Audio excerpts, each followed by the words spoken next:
Mimi, I don't want to say beyond there. I want to say that Kenya is a country of the rule of law, and we have a constitution. Huyu jamaa ya maandamano amezoea to force his way into government through violence. In 1982, he masterminded a military coup against the government of President Daniel Arap Moi. Many Kenyans died and property was destroyed. He wanted to come to power through the back door. It was not possible. In 1997, when he stood for presidency, he was number 4. He lost. He brought chaos and violence, and President Daniel Arap Moi brought him to government and made him Minister for Energy. You know what happened? Akakuja kwa serikali ya Moi, akaisabaratisha. In the year 2007, Mwai Kibaki, our beloved president, defeated him hands down. He brought chaos. Many Kenyans died. Property was destroyed. And Kibaki brought him into government through Nusu Mkate. You know what he did to Mwai Kibaki. In the year 2017, again, President Uhuru Kenyatta defeated him again. He brought chaos. He sowed fear to President Kenyatta. He brought him to government through the handshake. He came and destroyed the entire Jubilee agenda, made life impossible, confused our president, and made all projects to stall. 2022, we defeated him. He went to court. The Supreme Court made a decision. Again, now he's back. He has brought violence. He has brought destruction of property to intimidate President William Ruto and I to bring him into government. He is trying to come to government through blackmail. He is trying to blackmail us into talks. I want to confirm to the people of Kenya that the government shall not give in to blackmail. And nobody will come to power through violence. And I want to say, for the avoidance of doubt, this issue of the cost of food is not the real issue. Because when Raila Odinga was in government through the handshake arrangement with Uhuru Kenyatta, unga was 230 shillings. He did not demonstrate, he did not raise an issue.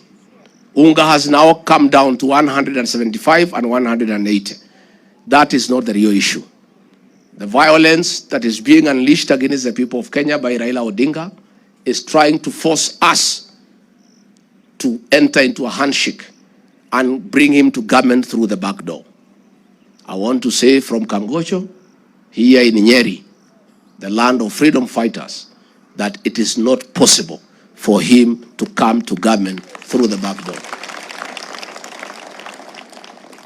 There is no constitutional provision whatsoever to bring Raila to the government. And I want to say, when he called for these demonstrations, he was aware there are no demonstrations in Kenya that has ever been peaceful. It's about violence and destruction of property. Since he started these demonstrations, no business has taken place in the Nairobi Business District. Property has been destroyed. Juzi ameenda Kibra, ameincite watu wamechoma msikiti. Ameincite watu wamechoma kanisa. Wherever he has been, he has left a tale of destruction of property. I want to assure the people of Kenya that tomorrow, Kenyans should go to work and open their businesses. The government has made elaborate and adequate arrangements to protect life and property. The government has a constitutional mandate to protect life and property of the rich and the powerful. Equally, the same government has an obligation to protect the life and property of ordinary Kenyans, property being destroyed and the instigation of the rich and the powerful. The government will protect both the rich and the powerful, and also the ordinary Kenyans. And we want to ask those rich and powerful people to know that getting property is a difficult thing. They may demean these small people because their property is nothing to them. But it's their hard-won sweat. They should respect the property of the ordinary Kenyans.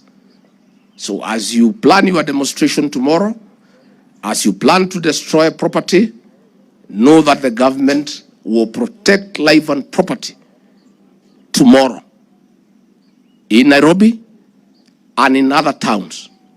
And if you check, you people of the media, I have seen you carry a lot of narrative on property of the rich, which is also okay because they too require protection and they must be protected. And nobody should destroy anybody's property, whether you are rich or ordinary. But I also want you to take time to tell us the story of the church that was burned in Kibra. Tell us the story of the mosque that was destroyed in Kibra.